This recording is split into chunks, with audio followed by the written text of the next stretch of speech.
Okay, forget the business plan, forget the funding. Let's start where every great idea actually begins, at zero, with nothing. But that nothing isn't silent. It has a feeling, it has a temperature, it even has a sound. It all starts right here. A single word that becomes this feeling deep in your gut. Before you've got a plan, before you've even opened a spreadsheet, there's just this. It's the sound of an obsession before you even know what to call it. It's that engine trying to turn over on a cold morning. It's the friction of an idea just starting to rub up against reality. See? That's the energy. That is the real beginning. That one single, repeated, obsessive focus, that's where everything else is born from. Okay, so what was that all about, right? It's not just some random word.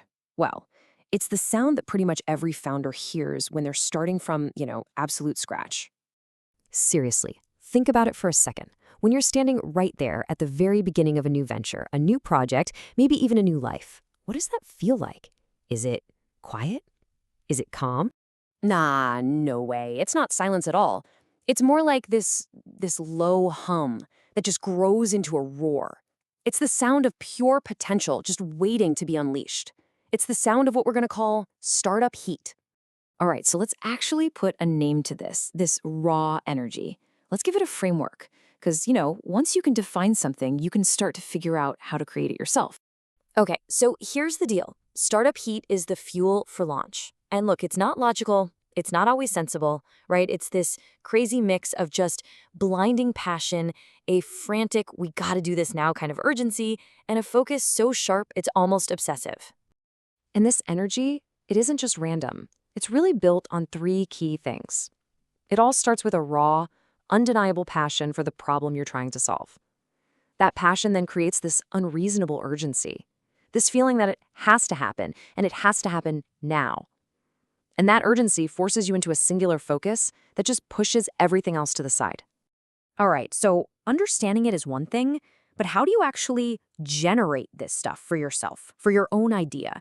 I mean, how do you light that fire? And listen, this isn't really about your personality type. It's about a conscious choice you make. It's so easy to fall into that cold mindset, right? That's kind of the default. Getting stuck in analysis, being afraid to fail, always waiting for the perfect time. The heated mindset is about actively choosing to just do something, to move fast instead of perfectly, and to believe in your idea before anyone else does. That choice is what keeps an idea from just dying on the vine. So how do you actually, manufacture this heat? It really comes down to creating pressure and momentum. You can create pressure by setting these crazy small deadlines and telling people what you're going to do. You build momentum by finding that one first person who believes in you. Their energy is totally contagious. And by celebrating even the tiniest wins. And you feel the whole thing by knowing what you're fighting against.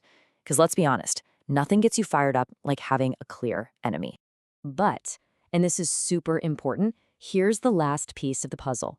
That intense initial fire, it's not meant to last forever. And that's not a bad thing. It's not a sign you're failing. It's actually a sign that you're evolving.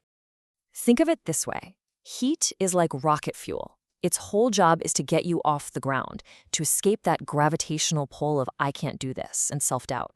But you can't fly to Mars on rocket fuel alone, right? You totally burn out.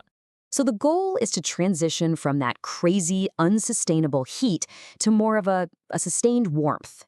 And this is where the magic happens. It's where that raw passion starts to get channeled into a reliable process, and where pure obsession matures into consistent, day in, day out discipline. You're not losing the fire. You're learning how to make it burn steady for the long haul. So at the end of the day, that's really the big takeaway here. Generating that initial heat is non-negotiable. It's the sound of zero becoming one. But the real challenge, the real hard part, isn't just lighting that first match. It's what comes next. How are you going to capture that initial spark and build a furnace that's going to last?